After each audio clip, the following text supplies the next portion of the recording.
Escribir implica que estemos tomando decisiones constantemente, de inicio a fin. Y cada decisión es tan importante en su detalle como en su conjunto. Cómo se llaman nuestros personajes, qué ocurre en las escenas, qué dicen, todas estas cosas. Pero hay una decisión que es fundamental y que se toma casi de manera inmediata e inconsciente cuando comenzamos a escribir un libro, y es desde qué lugar voy a contar. Esto significa el tipo de narrador y el punto de vista. ¿Sí? Es tan importante esta decisión que podemos estar decidiendo incluso el estilo literario, el tono, el ritmo, porque no es lo mismo contar una historia desde el narrador omnisciente que desde la voz tan íntima del yo. Para esto hay que partir de una premisa, ¿no? El tipo de narrador va a definir qué tanto cuento y de qué manera. A veces solemos confundir el narrador con el punto de vista. Entonces se me ocurre buscar un ejemplo que nos haga fácil diferenciarlo. Un libro que sea común a todos, que todos lo hayamos leído en algún momento, y si no lo hemos leído tenemos muchas referencias. Usemos la Biblia, ¿no? Esta historia del Génesis, del origen del mundo desde la cultura cristiana. Cuando comenzamos a leer este libro, el Génesis, sentimos un narrador omnisciente. Parece que esa voz estuvo allí, lo vio todo, no participa, pero tiene más omnisciencia que Dios mismo. Entonces, voy a leer un fragmento y vamos a escuchar el tipo de participación, que en este caso es ninguna. ¿Ok? El narrador omnisciente cuenta desde una cierta distancia, pero lo sabe todo. En este caso sería como más omnisciente que Dios, más omnipresente. Entonces dice así: en el principio creó Dios los cielos y la tierra estaba desordenada y vacía, y las tinieblas estaban sobre la faz del abismo. Y el Espíritu de Dios se movía sobre la faz de las aguas. Y dijo Dios: sea la luz, y fue la luz. Y vio Dios que la luz era buena, y separó Dios la luz de las tinieblas, y llamó Dios a la luz día, y a la oscuridad, a las tinieblas, la llamó noche. Muy bien. Esta es la historia que nosotros conocemos, que hemos leído. Pero ¿qué pasaría si nosotros decidimos contar esa historia de otra manera y el punto de vista recae en este personaje que sería Dios, y contamos desde el yo, desde ese lugar más cercano, ¿no? ¿Cómo sería la historia? Entonces yo estuve interviniendo ese texto y salió algo como así. Así hablaría Dios en primera persona. Recuerdo esa vez cuando creé los cielos y la tierra. Yo venía agotado. Me tomó tiempo poner al sol en un lugar estratégico donde no pudiera hacer daño. Dije: sea la luz. Y fue la luz. Vi que la luz era buena, y separé la luz de las tinieblas, y llamé a la luz día, y a las tinieblas las llamé noche. Recuerdo que el sol fue la primera fogata que iluminó mi soledad en medio de un mundo nuevo.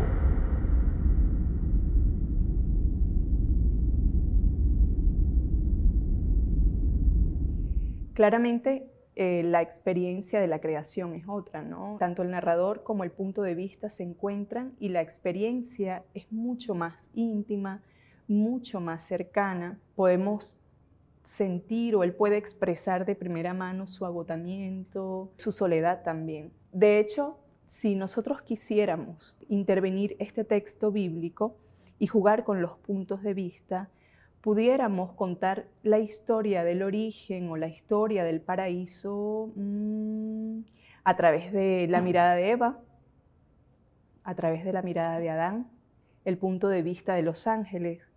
Es decir, cada uno tendría una experiencia muy distinta del inicio del mundo.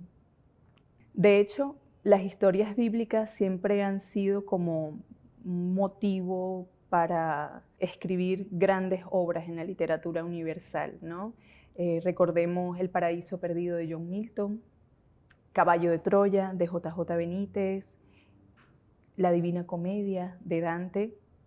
Y hay un libro extraordinario que me plantea una historia muy ligada al psicoanálisis, ¿no? A esta corriente de investigación, de pensamiento que enfocó tanto al siglo XX, que se llama Respuesta a Job. En este caso, es un personaje bíblico que de alguna manera está siendo psicoanalizado o psicoanaliza a Dios, sienta a Dios en el diván y analiza sus propias actitudes, analiza su propia manera de obrar, ¿no? Y lo va desestructurando. Hay muchas maneras de abordar una historia. Ahora bien, esta me parece una gran pregunta, ¿no? Porque es bastante revelador y es tan importante. ¿Desde qué lugar? ¿Cómo saber desde qué lugar contar mi historia, ¿no? Siento que esa es una decisión que de primera la podemos tomar de la mejor manera, puede ser una decisión apropiada, adecuada de principio, o en el transcurso del tiempo, en ese proceso creativo, podemos ir jugando a encontrar esa voz narrativa, cuál es la que más le conviene. Bueno, mi historia va de un cadete que se enamora de otro cadete en la guerra tal. ¿Qué le queda mejor a mi historia? Contarlo desde afuera, partiendo de un narrador omnisciente, o en todo caso, como hizo Querela de Brecht también, ¿no? Partir desde otro lugar.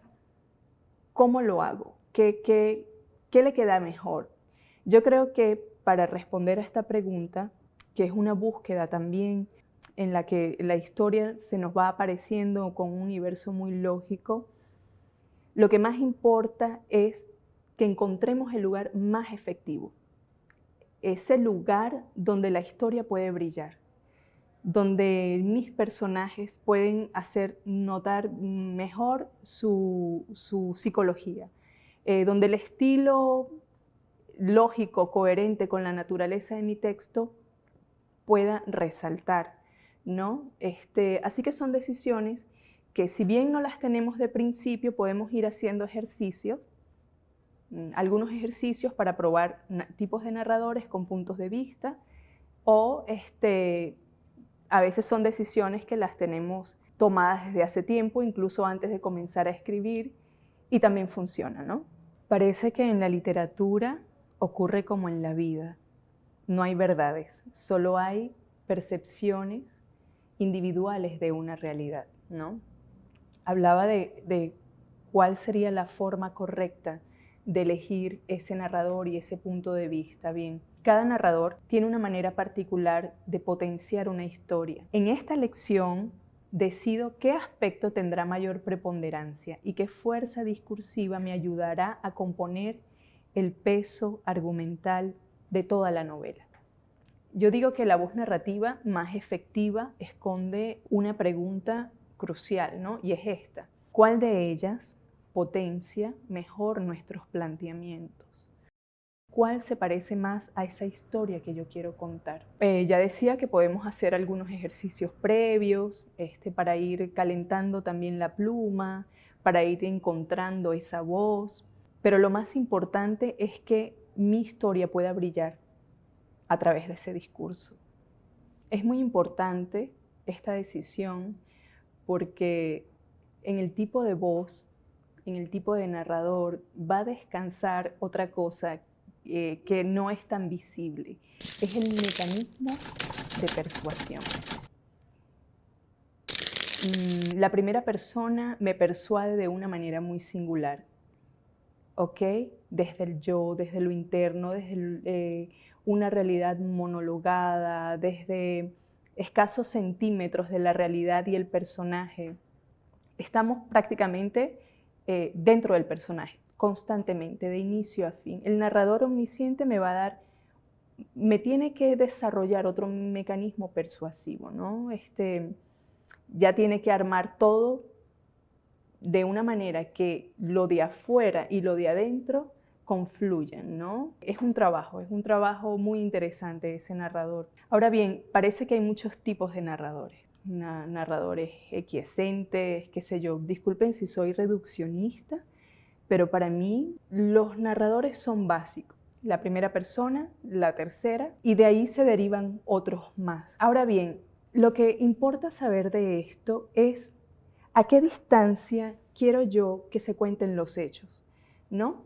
Aquí tengo un texto apropiado como para hablar de este tema. Escribí hace poco algo muy breve. El narrador omnisciente nos da una distancia prudente de quien analiza sin ser visto nunca, como la parte que leímos del Génesis, ¿no? El origen del mundo. Admite una mirada y un lenguaje amplio. Es una voz objetiva que cuenta sin intervenir emocionalmente. El narrador omnisciente no tiene participación, no tiene ningún efecto, no origina causas ni efectos, no incide en la historia de ninguna forma, ¿no? Entonces, por lo tanto, no está. Y quien no está, no estorba, no se siente, tampoco le afecta en nada lo que cuenta. Esto es muy importante, digamos, como característica de ese narrador. Este narrador es una buena opción si queremos como resultado, pues, una historia equilibrada, ecualizada, entre la naturaleza de mis personajes y los hechos. Un buen ejemplo de narrador omnisciente, por ejemplo, de la novela La Paloma de Patrick Süskind, por nombrar alguna. También dicen algunos expertos que el narrador testigo, segunda persona, es un narrador bastante interesante, creo que sí lo es un espectador que puede participar o no. Actúa como una tercera persona activa, me parece. Por supuesto, tiene una visión limitada, pero es sugerente y aporta su propia voz. El nombre de la rosa es un ejemplo de este tipo de narrador testigo. El narrador en primera persona. A ver, es imposible no distinguirlo porque es el protagonista, ¿no? Es la voz del protagonista y decide contarnos una historia desde su lugar. Y desde ese lugar, la historia, el personaje nos va a convencer de algo, de su sufrimiento, de sus decisiones, de su lugar en el mundo, de su singularidad. Bien, hablar desde el yo permite una narrativa equivalente a la peculiaridad psicológica de mis personajes. Responde a una subjetividad, ¿no? Sus características, deseos, frustraciones, pasiones. Para muchos, el problema de esta voz es que puede resultar irritante, ¿no? Como esas personas que siempre están hablando de sí mismas y no paran, ¿no? Entonces, esa es la dificultad de la primera persona, que no hay un respiro, que no nos deja descansar de su propia psicología. Hay una discusión ahorita sobre el agotamiento de la primera persona en la literatura, ¿no? Yo siento que pasa lo contrario. Es un narrador sumamente vivificante, puede llegar a ser divertido también, el autodescubrimiento. Y por otro lado, hay quienes piensan que el narrador en tercera persona es mucho más elegante, mucho más preciso. No lo sé. No suelo entrar en estas discusiones, porque siento que al fin de cuentas el narrador, como acabo de decir, crea su propio mecanismo de persuasión. Yo estoy contando mi historia, esto es lo que pasa, y de esta manera hago que te introduzcas en ella, que participes en ella, que vivas en esa historia, ¿no? Un caso muy particular de narrador omnisciente es el de Crimen y Castigo, esta novela magistral de Dostoyevsky. Yo la leí cuando tenía 16 años y recuerdo que no salí en 3 días de ese cuarto.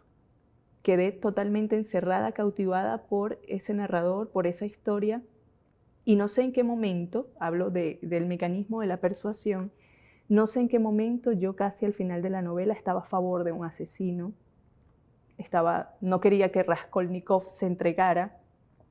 Entonces, eso me indica que ha sido efectiva esa voz. Hubiera sido muy distinta si Dostoyevsky la narra desde la voz de su protagonista. La primera persona también puede ser muy entretenida, como digo, y marca un espacio geográfico bastante impactante, ¿no?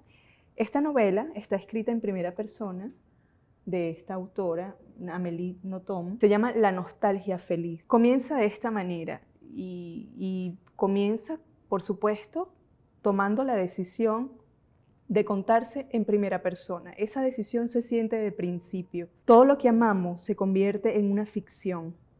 De las mías fue la primera Japón. A los 5 años, cuando me arrancaron de allí, empecé a contármelo a mí misma. Las lagunas de mi relato no tardaron en incomodarme. ¿Qué podía decir yo del país que creía conocer y que con el transcurrir de los años se iba alejando de mi cuerpo y de mi mente? Total que son lugares muy visibles. Es la primera experiencia que vamos a tener a la hora de comenzar a escribir y a la hora de comenzar a leer un libro.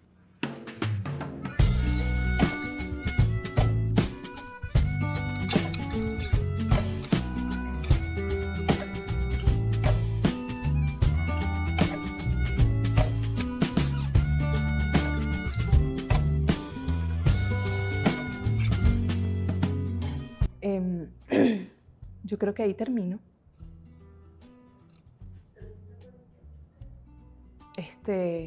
A ver qué tal. Yo creo que salió más fluido, ¿no? Hay una discusión ahora muy interesante sobre el agotamiento. No se puede tener el aire prendido. O sale muy feo, suena muy feo.